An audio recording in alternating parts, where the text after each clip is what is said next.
Bismillahirrahmanirrahim. Assalamualaikum warahmatullahi wabarakatuh. Saya PLT Gubernur Dr. Haji Arjunsa. Saat ini saya bersama CEO Tribun.com Pusat, Pak Dahlan, yang kebetulan hari ini launching kantor baru ya Tribun.Bengkulu.com, dan hari ini dihadiri seluruh Rami Perkopinda, ya, semua pejabat daerah dan tokoh masyarakat, pihak-pihak wartawan yang lainnya hadir bersama-sama menyaksikan launchingnya kantor Tribun.com Bengkulu. Nah, harapan saya dengan launching ini, launching kantor yang baru, ya, semua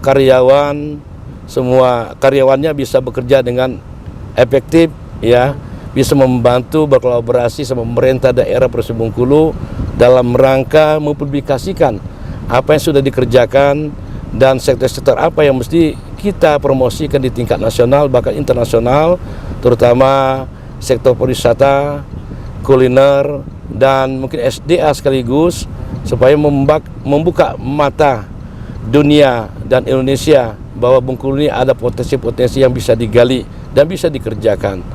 Oleh karena itu, dalam rangka untuk membangun Provinsi Bengkulu, tentu kita tidak terlepas ya daripada pihak-pihak ketiga untuk berkontribusi membangun Bengkulu.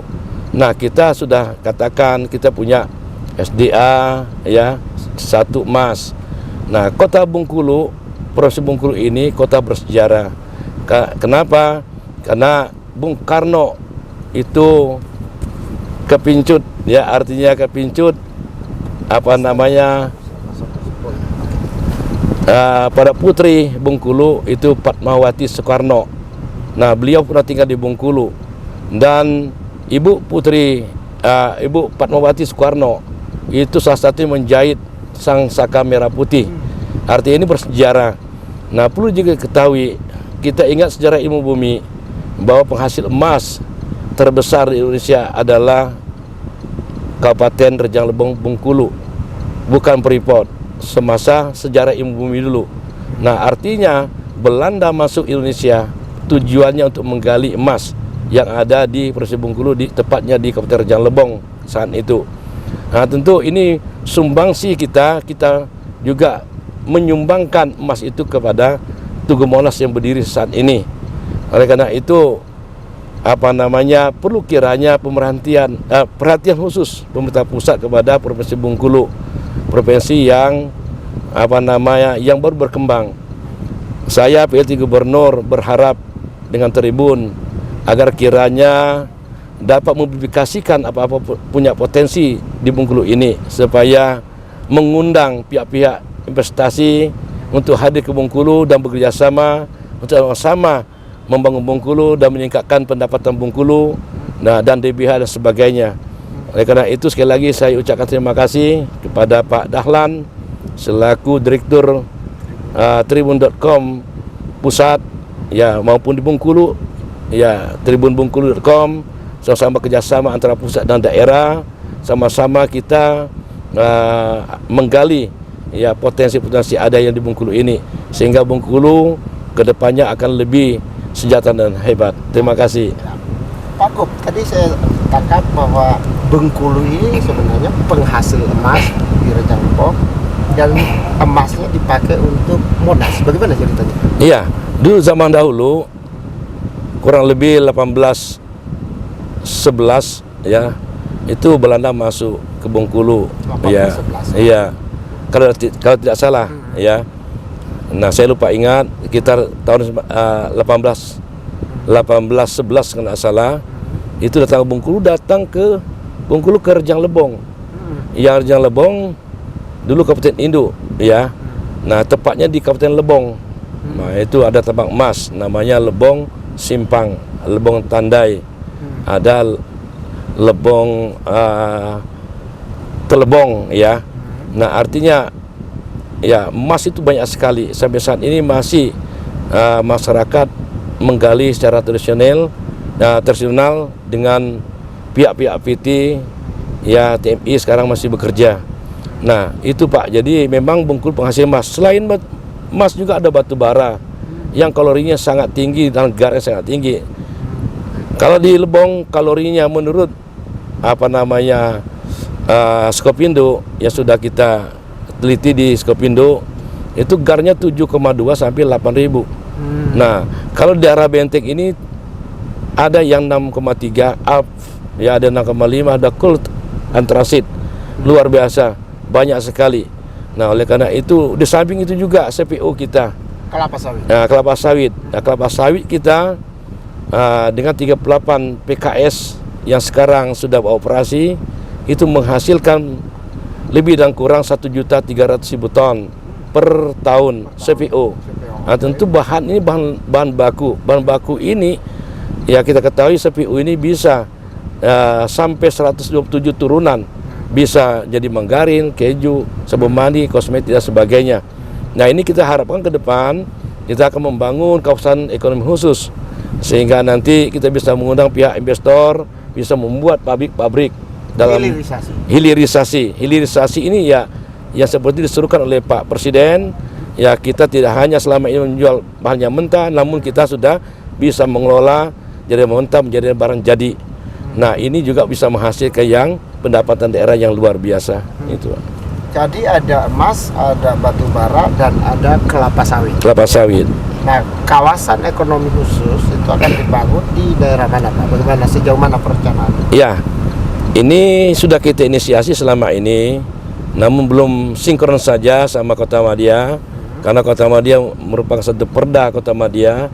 Ini provinsi dan Kota Madia nanti akan bicara lagi dengan terpilihnya gubernur atau terpilihnya wali kota yang baru, duduk bersama-sama untuk membahas di daerah Pelabuhan Pulau Bayi. Itu sudah ada kawasannya, kawasan ekonomi khusus dan kawasan industri. Nah, ini kita akan bicarakan lagi. Ya. Mengenai emas, apakah masih ada kemungkinan bagi investor untuk datang ke sini mengeksplorasi tambang atau gimana? Ya, jadi begini. Kita ketahui Bukit Barisan ini mulai dari Aceh sampai ke Lampung itu semua mengandung emas. Nah, yang kita ketahui sekarang di Bengkulu ini Lebong agak makmur, Bengkulu Utara, Muko-Muko, kemudian di daerah Seluma, Bung Selatan dan Kaur. Nah, di Kaur itu emasnya sudah berbentuk emas nugget. Di Kaur, Kabupaten Kaur, emas nugget ada emas jagung, emas yang sudah jadi, sudah murni. Itu untuk di Kaur. Karena Kaur ini memang saya melihat kenapa Lebong itu emas debu, kenapa di Kaur ada emas jagung. Setelah menurut pendapat saya analisa, kalau di Lebong itu Belanda ketika masuk itu gunung api disuntik.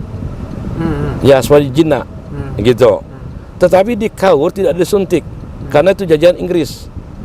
Nah, saking kepanasnya panas bumi sehingga pemanasnya itu menjadi cair emasnya melalui batu-batu, setelah batu menjadilah kerak-kerak nugget emas. Ya, karena dia terlalu panas. Nah, kalau itu belum disuntik. Nah, maka itu saya memerintahkan semua SDM kemarin itu ada tim geologi kita, ya, itu ada 14 lokasi yang sudah ditemukan. Nah, tapi 14 lokasi yang ditemukan ini yang belum bertuan, artinya bisa kita menarik investasi, ya investor yang terbuka lebar, eksplorasi. Nah, kita akan mempermudah semua izin, ya asal pihak investasi berkomitmen untuk ikut aturan pemerintah dalam rangka juga merekrut ya masyarakat lokal untuk sama-sama bekerja gitu untuk dalam rangka meningkatkan ekonomi masyarakat. Nah, ini juga secara berkelanjutan. Ya, artinya secara berkelanjutan kita melihat dampak investor yang ada di sebuah kabupaten tempat dia investasi, apakah ada dampak ekonominya. Yang kedua, apakah dana sosialnya atau CR-nya berjalan ya untuk masyarakat. Dan lalu yang ketiga, kita melihat juga dampak ya lingkungannya, apa yang penyebab lingkungannya bisa bisa menjadikan modal atau tidak. Itu tuh ada kajian-kajian amdalnya. Ya. Oke. Jadi bagaimana investor ini punya komitmen untuk merekrut tenaga kerja lokal, Ya. memperhatikan lingkungan, Ya. dan melakukan CSR kepada masyarakat. Iya. Ada syarat lain lagi nggak, Pak? Ya, saya rasa ya ketentuan-ketentuan itu sudah ada di Kementerian SDM, Minerba. Namun demikian kita juga punya aturan daerah. Artinya selagi investor itu bisa menguntungkan, saling menguntungkan, ya menguntungkan pihak investor, menguntungkan juga pihak Provinsi Bengkulu khususnya kepada masyarakat, apakah berdampak ekonomi, ya ke masyarakat, meningkat perekonomian di masyarakat di lingkungan tempat dia bekerja, atau CRR-nya jalan atau tidak, sosialnya itu kan berdampak. Kemudian kita juga memperhatikan apakah pihak investasi ikut aturan, ya aturan-aturan yang sudah ditetapkan oleh Menteri SDM, ya jangan sampai juga merusak lingkungan. Ya. Oke, topik yang kedua Pak Gub, soal yang ringan nih. Kalau saya warga biasa datang ke Bengkulu, bagaimana cara menikmati nih kulinernya, bagaimana, terus destinasi wisata apa yang kita perlu kunjungi di Bengkulu? Ya, jadi begini Pak, Ya. ini tidak terlepas daripada rekan-rekan wartawan. Ya, tidak akan serta-merta saja turis-turis akan datang ke Bengkulu ya tanpa dipublikasi. Oleh karena itu saya terima kasih kepada tribunbengkulu.com yang hari ini juga salah satu media yang akan mempromosikan berwisata. Tentu dalam hal ini pemerintah Provinsi Bengkulu harus siap dalam arti infrastrukturnya harus siap, keamanannya harus siap, dan regulasi harus siap untuk menerima turis, dan fasilitas juga harus disiapkan, perhotelan, ya tempat-tempat, spot-spot, apa situs-situs yang akan dikunjungi. Nah ini jadi kalau sudah rame, saya yakin ya tidak kemungkinan satu negara, satu daerah bisa dia PAD-nya tinggi apabila tidak dibaring pariwisata. Ya. Ya, gitu Pak. Kalau teman-teman Pak Gub datang, makanan apa yang Pak Gub rekomendasikan? Ya, Makanan khas Bengkulu. ya di sini banyak Pak. Di sini kulinernya kita sudah ada spot kuliner di daerah yang kita lewatin tadi, daerah Anggut ini. Ya, ini ada spot tempat penjualan kuliner masak khas Bengkulu. Yang bermacam 10 kabupaten kota ini ada yang ya lokan, rendang lokan, ada lemah dari Rejang Lebong, ya ada pendap itu dari Bengkulu Selatan, Semaku, ya banyak sekali Pak.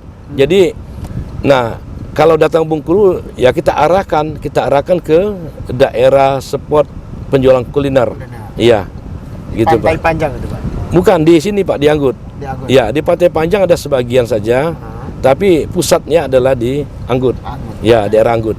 Pak Gub favoritnya apa? Makanan favoritnya apa? Saya favorit makannya lempuk itu. Ya kan kalau makannya lempuk itu apa? Kalau di Indonesia kan itu dodol durian. Kenapa Pak Gub suka itu? Apa? Sejak kecil mungkin atau gimana? Ya memang favorit saya dari kecil. Ya makan itu lempuk. Ya durian itu. Karena durian ini luar biasa. Durian di Bengkulu ini khususnya di Tapananjung, hampir semua daerah hampir sama. Durian tembaga itu. Ya. Jadi memang ada durian khas Bengkulu namanya durian tembaga. tembaga. Oke. Oke. Kalau yang makanan utama apa Pak? Kan ini tadi kan camilan Pak ya. Kalau makanan utama apa yang Pak Gub rekomendasikan? Ya kalau cemilan banyak sekali ya. Itu ada kerupuk pisang ya dari Enggano, ada kerupuk bayam dan ya macam-macam. Jadi UMKM sekarang apa namanya berlomba sekarang ini untuk membuat kuliner gitu ya. Nah tapi ini saya katakan oke untuk saat ini. Namun kita harus mengikuti perkembangan zaman. Kita lihat, makanya saya katakan sama Pak Sekda ya agar kiranya memfasilitasi OPD yang terkait untuk punya kerja ke Cina. Kita lihat di Cina sekarang spot-spotnya, master plan-nya, setiap daerah mereka bukan lagi ya goreng ubi atau kerupuk-kerupuk yang lain. Mereka sudah UMKM-nya sudah merakit digitalisasi dan merakit HP dan merakit perangkat elektronik gitu, ya kan. Nah, ini luar biasa. Seperti apa namanya itu ya, biosolar, ya kan. Untuk penerangan itu mereka masyarakat kecil sudah merakit elektronik loh. Ini tanda daerah maju gitu. Kita masih ya apa menggoreng ubi, kerupuk ubi udah tinggal jauh. Nah, ini ke depan harus juga UMKM yang digital gitu. Kalau destinasi tempat lokasi wisata, Pak Gop akan merekomendasikan apa untuk dinikmati di Jambi, Pak? Oke, yang pertama itu ada Pantai Panjang. Pantai Panjang. Pantai Panjang ini pantai yang terpanjang dan pasirnya putih. Pasir putih. Iya, ini menghadap Samudra Hindia. langsung berhadapan Samudra India. Ini luar biasa. Panjang, ini namanya juga Pantai Panjang. Kilauan pantainya dan datar. Ya, sejuk, nyaman gitu. Nah, itu yang pertama. Yang kedua, saya rekomendasi coba lihat situs Benteng Malabro. Oh, yang di sini juga. Iya. Oke. Kemudian ada situs juga Rumah Bung Karno, kediaman Bung Karno. Iya. Jadi yang ketiga, kita juga punya Danau Dendam Tak Sudah. Dendam Tak Sudah. Iya, iya. Ada juga Pantai Jakat, tempat ski. Iya. Jadi banyak sekali. Kalau di kabupaten ada Danau Tes, ya. Nah, Danau Tes itu danau yang paling terbesar di Besar Bengkulu. Itu ada Arum Jeram, ya, Grand Canyon, punya Grand Canyonnya luar biasa yang bagus. Nah, itu. Jadi banyak. Itu berapa kilometer dari sini, Pak? Kalau Lebong sekitar 3 jam. 3 jam ya. Nah, Nggak begitu jauh. nggak begitu jauh. Iya. Ada Telaga 7 Warna. Di Lebong ada Telaga 7 Warna, dan telaga itu spot-spotnya warna berbeda-beda. Jadi warnanya mulai dari merah, kuning, hijau itu. Nah, itu keajaiban dunia, 7 warna. Itu.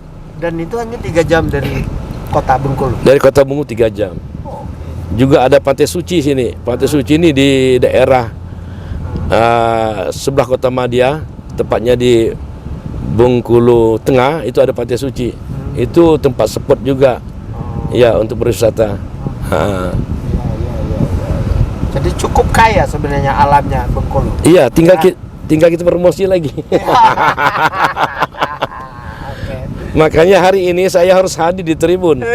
Ya, bukan saya saja, tapi semua support Forkopimda, mulai Pak Kapolda, Pak Kajati, Dandan dan Lanang, seluruh Forkopimda hadir. Itu luar biasa. Iya, tidak diwakili langsung. Nah, ini menandakan betapa pentingnya publikasi. Iya, untuk Tribun Bengkulu.com ini. Iya. Terima kasih banyak, Pak Gop.